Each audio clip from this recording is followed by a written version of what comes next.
Well, everyone, let's go ahead and take a look at the 2014 Retina MacBook Pro and see how this device holds up in 2022. Now, what I will definitely tell you is this MacBook, I think it's a good MacBook all around, but because of the software limitations nowadays, the fact that this thing hasn't really gotten the latest version of macOS or even the last version of macOS, this thing stopped at the previous version of macOS before that, which I think is totally okay. It makes this MacBook a little bit of a different type of device to recommend. I think the current macOS version, even the last one, aren't super crazy big upgrades. I mean, in a lot of ways they are, but for saving a bunch of money like with this type of MacBook, I think it's a pretty good deal. If you currently use this MacBook and own it, I think it's still a decent value to use it a little bit longer. Maybe if you want to wait till the latest 14-inch or 16-inch MacBook Pros go down in value, if you want to wait until the M1 MacBook Pro, the 13-inch ones go down, then by all means go for it. But there are still a lot of reasons to buy a MacBook like this.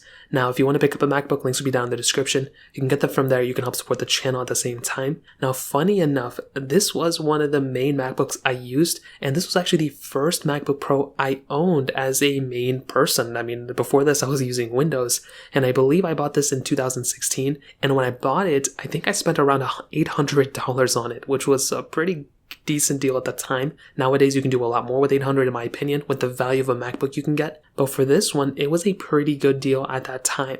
And with the design of this thing and with the performance of this thing at that time, it was great. It held me for about a year and a half, I would say, until I went ahead and bought a 2015 MacBook Pro that I ended up using for quite a bit of time. Now, I used the 13-inch one. And when I tell you this MacBook was able to handle pretty much everything I threw it at that time, it was able to do everything I threw it at that time. Multiple video editing, probably multiple videos a day I was editing on this thing. Some light gaming here and there, some emulation here and there. If I did anything for school at that time, it was using this MacBook. And I will definitely tell you, I loved this MacBook for sure. I babied it. I put a skin on it. Some of you may have seen some other videos I made of this thing early on my YouTube channel. And I love this thing for sure. It wasn't perfect though, but starting with the design, this was probably my favorite thing about this MacBook. On the top, you had, you could get this thing, I think it's silver, that was probably the only color you can get it in. It had that glowing Apple logo up top, and it just looked so premium. I looked at this thing, and I couldn't believe Apple still made a design like this for only one more year. I feel like they could just keep recycling this older design, and more people will probably like it even more than the newer design they have, to be honest. Now, that glowing Apple logo is still beautiful. I love that capability a ton, but on top of that, the slimness design of this thing on the sides is crazy. This is still a very thin feeling MacBook. It doesn't really feel too thick, and even if it did, I don't even think that's that big of a deal. I still think this thing looks really good for sure, and I'm a humongous fan of this design for sure, without a doubt. Now, on top of that, the port selection of this MacBook was really, really good. On the one side, you had the MagSafe connector, you had two Thunderbolt 2 ports, a USB 3 port, and a headphone jack. Now, I want to pause right there before we get to the other side. So many people loved this type of port selection in I/O that they ended up bringing it back for the latest 14-inch and 16-inch MacBooks. I think that was a tremendous thing Apple did. So when you look at these MacBooks, and they may be a little bit older of a design, but since 2016 to about 2021, Apple missed out on so many people buying these MacBooks, mostly because of the port selection. I'm sure people ended up upgrading like me, who just wanted to upgrade, because they felt like they had an older MacBook.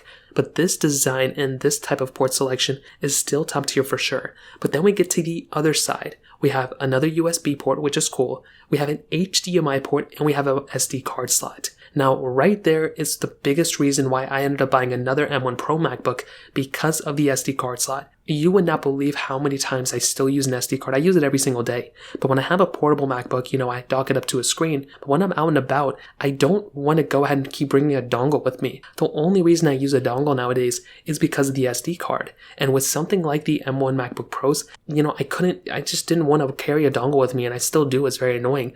But with the previous 2016 MacBook Pro to the latest MacBook Pro, it's the same exact story. So in that specific case, that's actually pretty insane to me for sure. So I'm a huge fan of that. I think that's tremendous. But this design with the port selection is beautiful, and that's probably the main reason why I would still recommend buying one. But then we flip it open. The screen of this thing, you can get it either 13-inch or 15-inch. I think both of these screens were really good. They were Retina panels. And even when I look at this MacBook nowadays, the only thing that it's even kind of missing, there's two things. One is True Tone, which I don't even think is that crazy big of a deal if you don't really care about it. And the other thing is a little bit of a thicker bezel. The bezels on these things are a little bit thicker than maybe you would not expect, but maybe a little bit thicker than you would mind.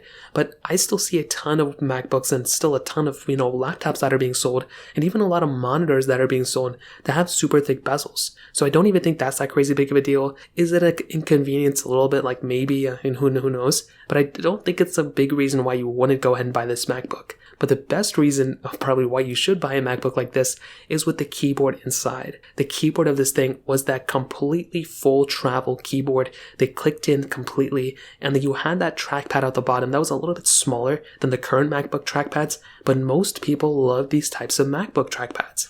So when I look at the keyboard of this thing and I look at the trackpad of this thing, those are some massive reasons of why this MacBook still holds up so well. And if you pick up the 15-inch MacBook, you can actually get the speakers on the sides of the keyboard just like how the latest MacBooks have it. So that's another really big reason why most people either ended up buying a MacBook like this or they ended up wanting a MacBook like this, is still because of this keyboard. From the 2016 MacBooks, I think up until like the early 2020 MacBook Pros, a lot of people did not like that type of keyboard. There was no travel. It was like the butterfly keyboard or whatever. Horrible design choice. They were failing all over the place. Apple went ahead and switched over to the, more travel friendly keyboard. But the funny thing is, a lot of people still ended up picking up an older 2015 or 2014 MacBook Pro because of this type of keyboard. They were failing all over the place, and why would you want to go buy a keyboard like that if it's going to start failing? So that's the number one reason why I looked at a MacBook like this, and it was still super relevant even up until 2018, I believe, when I ended up, actually switching over to another MacBook. So when I look at this MacBook, I still think it's very beautiful in that standpoint.